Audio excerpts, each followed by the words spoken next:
Actually, golf's a good idea, isn't it? Good idea, that. Take our mind off it. Got it on over there. Look, we've been here before, haven't we, England fans? On the cusp of a World Cup final, their dreams were snatched away by a late Argentina comeback. Plenty of question marks over Thomas Tuchel's tactics after the result, as England's performance in a major tournament followed a similar pattern. Only twice this century have a team scored first in a World Cup semi-final and failed to reach the final. You guessed it, both were England. Like I said, from us, in tournament football, the bigger the occasion, the more pain you feel, of course, but it's important to first of all, that you gave everything, which we did. These are the shots of the England team leaving the stadium in Atlanta. Captain Harry Kane said there were similarities between last night's defeat and previous tournament exits. Well, this is a stat that will get a lot of attention. In fact, it's pretty extraordinary. England's average possession between Anthony Gordon's opener and Lautaro Martinez's winner, so that's from the 55th to the 92nd minute, was just 12%.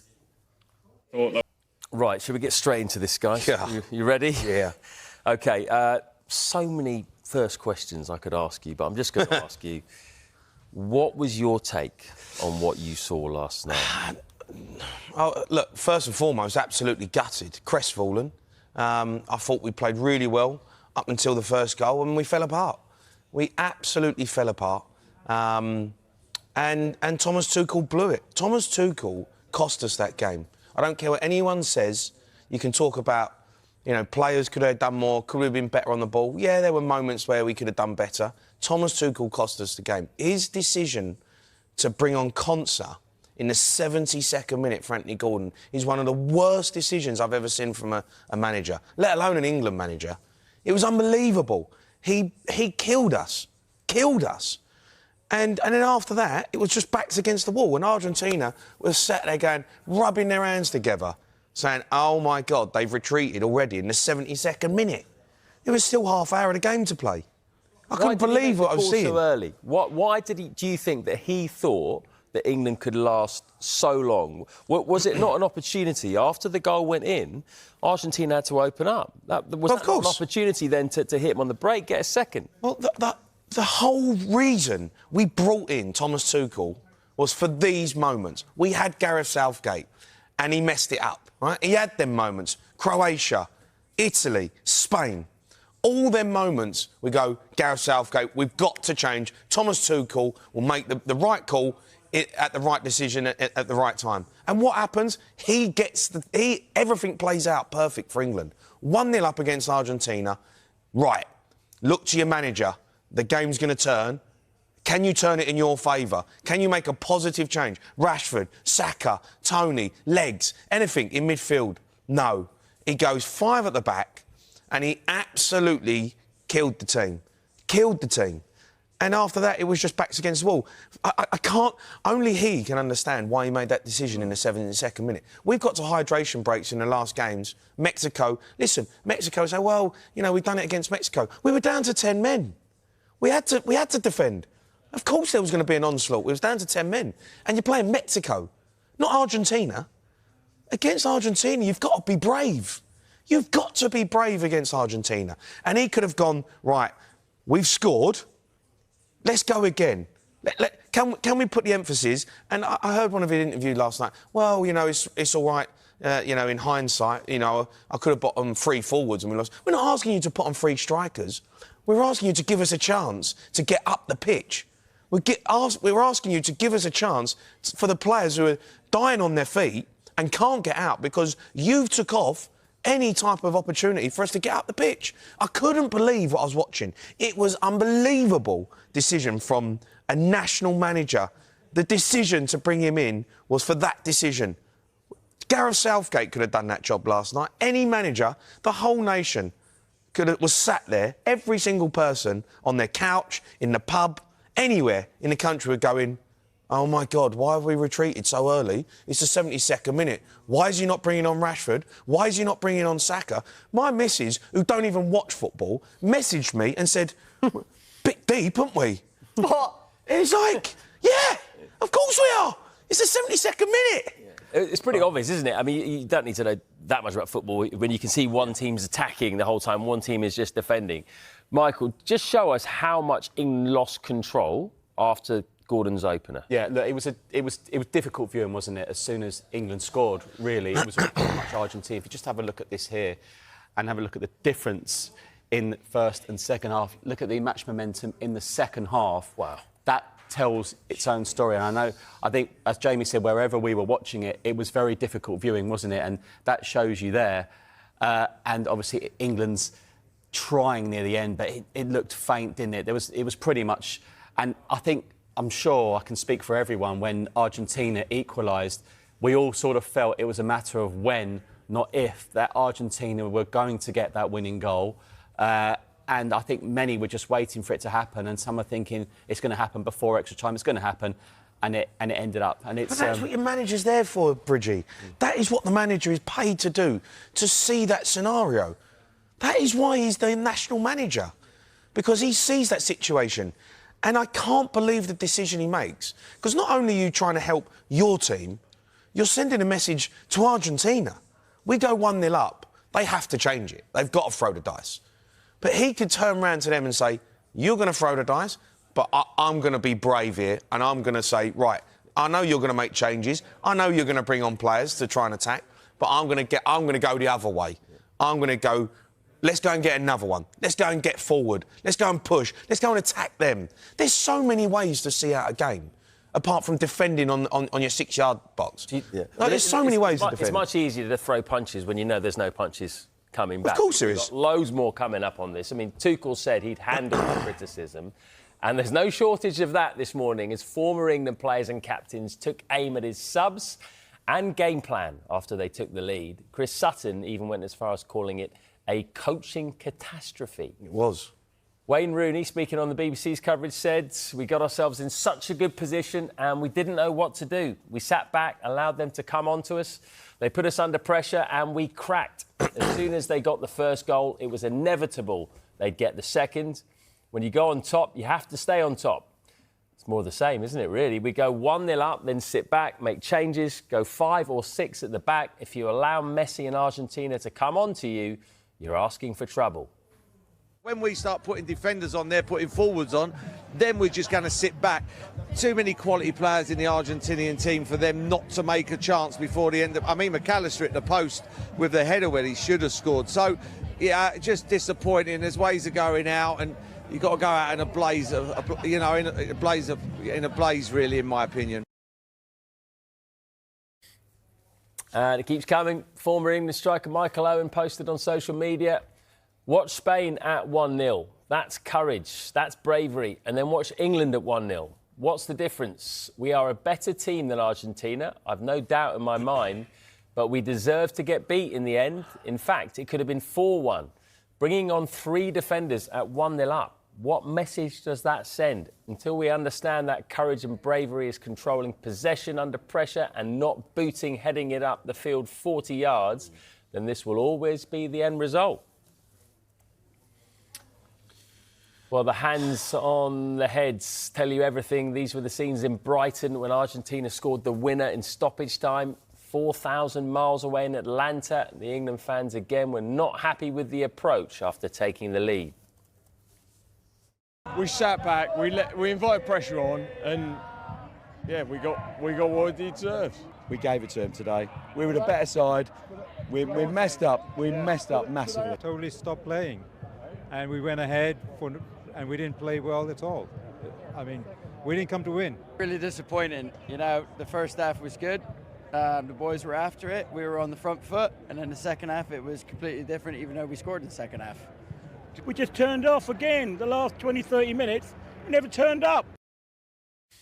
So fans not happy out there, ex-players, ex-captains. It feels like everyone is kind of pulling in the same direction. Well, what's scary is that we all saw it. That's the scary thing. Everyone sat there watching a game, whether you're a professional, whether you're a normal person. Like you could see that decision was an absolute disaster. He bottled it. He did. He bottled it. He absolutely bottled it. And he'll say he won't regret his decision. Let me tell you now, that decision that he made to bring on Konsa and then to bring on Nico O'Reilly and Dan Burn, you can't do that against Argentina. You are asking for trouble. I get it, 85th minute, and you want to try and see it out. I can accept that, you're 1-0 up. The 72nd minute to make that call, he absolutely bottled it. And this was the whole reason that we brought in Thomas Tuchel to not make that decision. If there was any decision that we wanted Thomas Tuchel to make, it was not that one. There was so much of that game left. There was so much time still in the game. That game could have gone in so many different directions. It was a 50-50, and we got our noses in front. But they were on top, Argentina. We had to have something more. He could have put on Kobe Manu to dictate the tempo of the game. He could have gave us pace out wide to stretch the pitch and get them on the back foot again. You know, if he wanted to sit deep, he could have put on Ivan Toney, and at least we would have had someone to play long to who could potentially hold it up to help us get up the pitch. There were so many decisions he could have made. And he made the worst decision I've ever seen from an England manager. In my lifetime, it's the worst decision I've ever seen. And it can turn so quickly, can't it? Because, you know, you can go from being a hero very quickly. It was all quite positive after the Norway game. Now you've got serious questions being asked about Tuchel's future. Yeah, I mean, in Mexico, Tuchel received a lot of praise, and rightly so, and people were talking about this is why he took Burn, for example, Spence, for example, and he left other players at home. But it feels like it's eliminated and eradicated a little bit. Of course, there's a lot of emotion at the moment, but a reminder, of course, Thomas Tuchel did sign a 2-year contract extension in February, and this was him briefly last night on his future. OK, well, we've got home Euros, of course, 2028, so there's a big carrot for Thomas Tuchel to keep going, see his contract out. Should he stay? Sack him. Really? Sack him.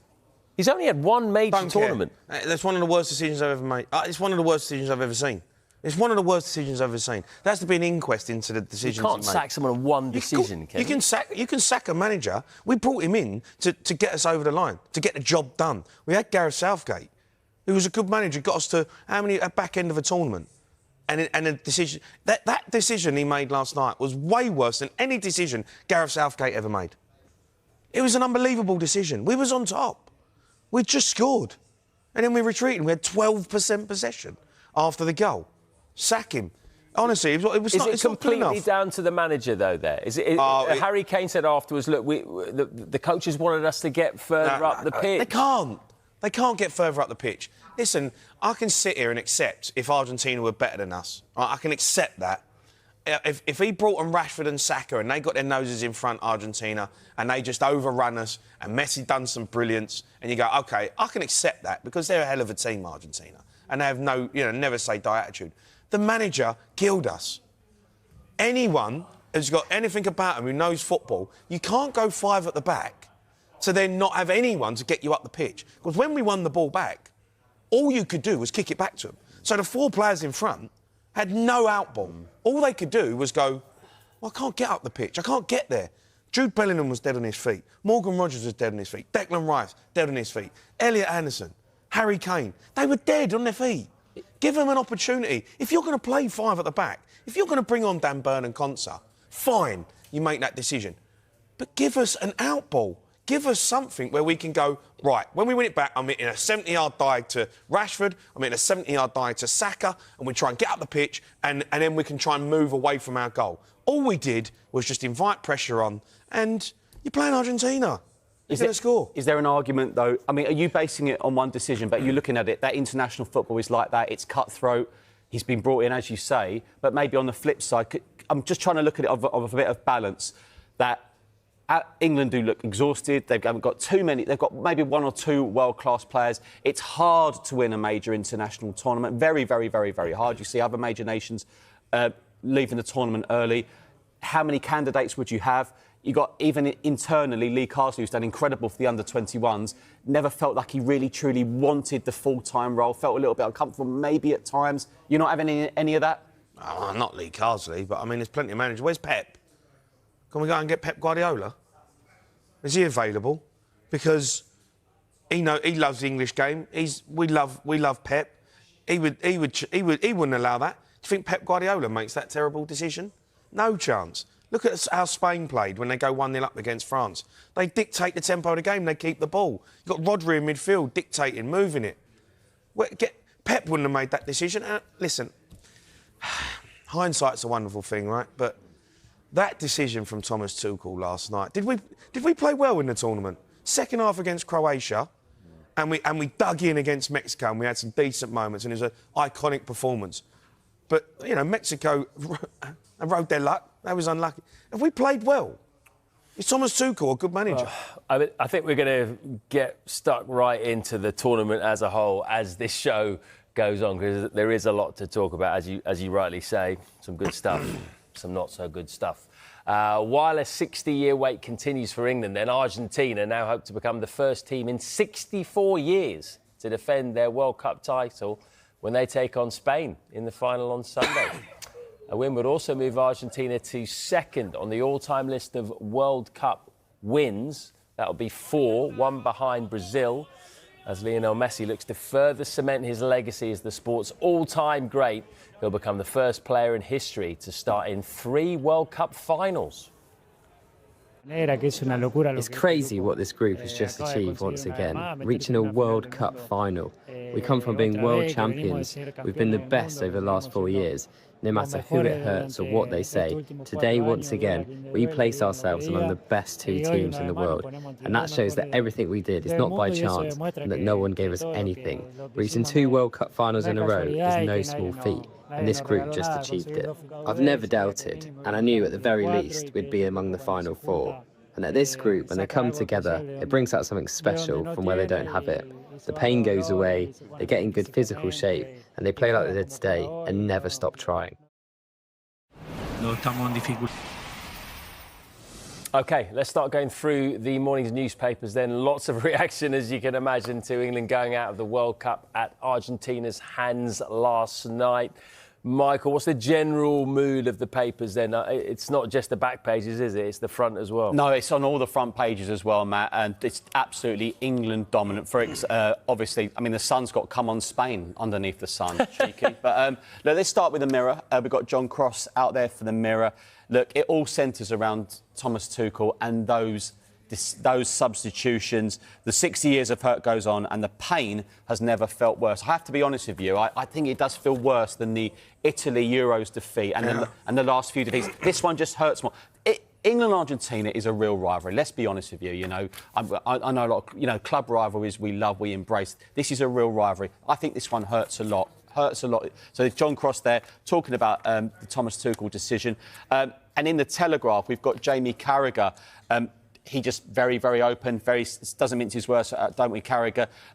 Thomas Tuchel blew it. The dreadful ending to the semi-final and Atlanta exposed the single biggest flaw in the Football Association's headhunting of a world-class manager. It is fanciful to think that even the greatest coaches are immune to mistakes when decisive moments arrive on the biggest stage. It's a big article from Jamie Carragher there, and very forthright and doesn't mince his words, as we know from Carra.